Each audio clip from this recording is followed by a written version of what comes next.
For today's video, tuturuan ko kayo kung paano mag-install ng dual contact signal lights para sa Bergman.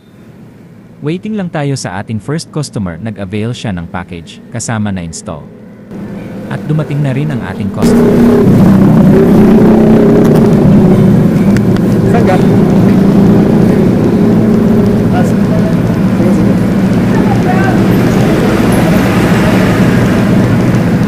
Pwede ba Gcash payment? Pwede naman.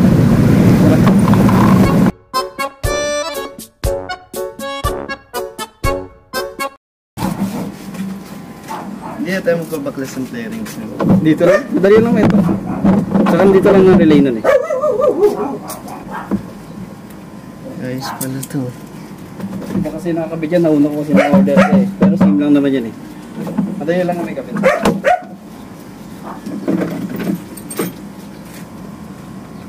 Pag walang relay, mabilis eh, no? Oo, mag-flasher. Pinal lang ko eh.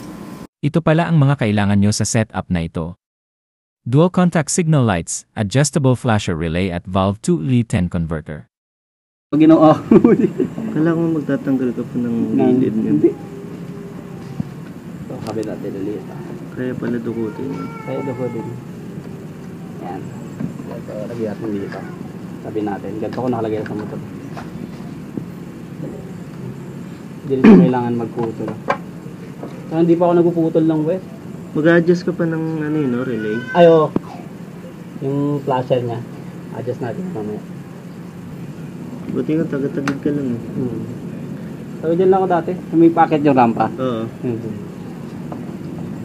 Kaya pala alam mo dito, no?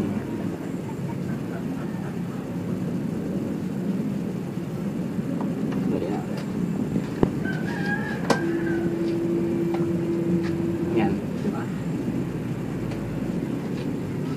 So, yan. Kapit natin muna. Try po na natin. Try natin kapitan na.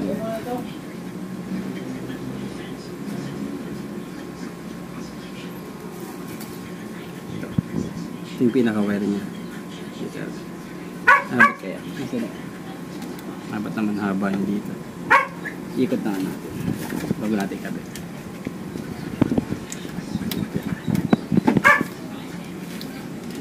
Abot naman. Kahit maikli lang. Ganito. Yan, kakagat yan dito eh. Kusa na yan? Paso? Yan. Kakagat yan. Kahit wala nang sugat yung wire? Ito, dito yung susugatan. Yan. Start up mo dito. Naka-on ba? On mo nga. On mo lang.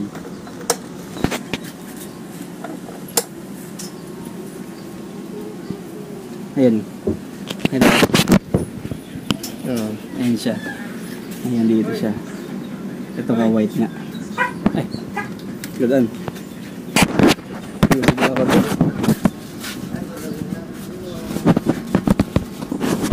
Ito na guys. Ito, itatap nyo ito sa kulay puti ng headlight. Ito. Dito sa kulay puti. Ito. Itong puti na to. Para gumana siya. Ito.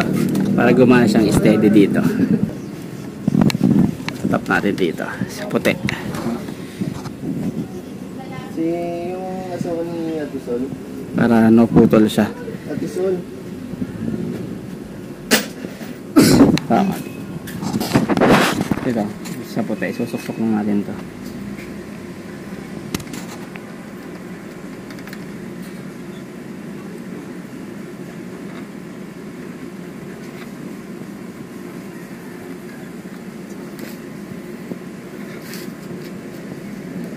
Yung isa din, no? Dyan dito tap. Oo, dito. Sa puti na, sa ano, wire na. Sa wire na lang? Oo, sa wire na lang. Sa wire na lang pag ano. Isa lang pala ito tap. Isa lang yun. Yung ano lang yun, parang accessory wire. Headlight. Diba? Ayan siya. Nakailaw na siya. Ngayon, dito ka lang maano. Sa wire na to dapat nakalusot dun.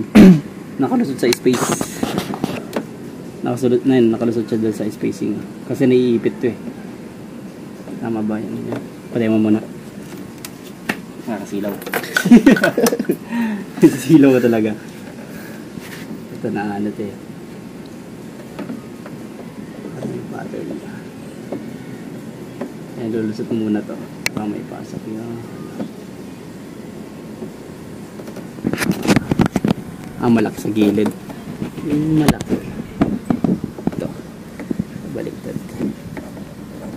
Malaki sa dulo. Ito yung orange bolt. Ano? Red. Red or red, yeah, red yellow. Pwede ba to? Pwede yun sa likod. Oo, sa likod. Mahaba pala siya. Ano? Kaya pala yung alangan sa likod. Nga ba nga. Yung nga balak kung gawin nung una eh. Sabi ko, ay mahaba, hindi pwede. Kaya magkapalit talaga ako ng plug.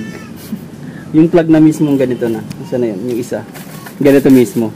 Pang ano siya, T10 na plug. Hindi tulad nito, di ba, peanut? Oo. Yung gagawin ko sa likod. Madali naman sa likod eh. Ikutin mo lang din yun, parang ganito. Oo.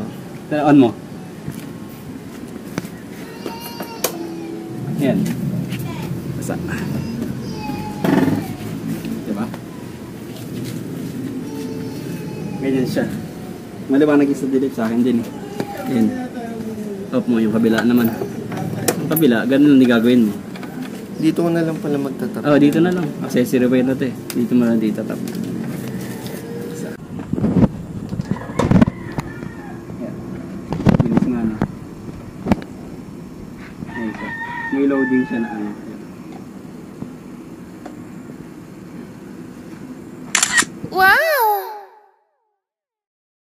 Para sa mga gustong mag-avail ng dual contact signal light para sa inyong motor or package ng dual contact signal lights para sa kanilang Bergman, PM nyo lang ako sa aking page. Lagay ko na din sa comment section ang link kung saan ko nabili ang bulb to T10 converter. Yung dual contact signal lights at adjustable flasher relay marami din sa online. Nagbebenta din pala ako ng motorcycle parts and accessories, check nyo na lang aking page. For more videos like this, please follow our Noy page and share this video. Maraming salamat sa panonood. See you on next upload.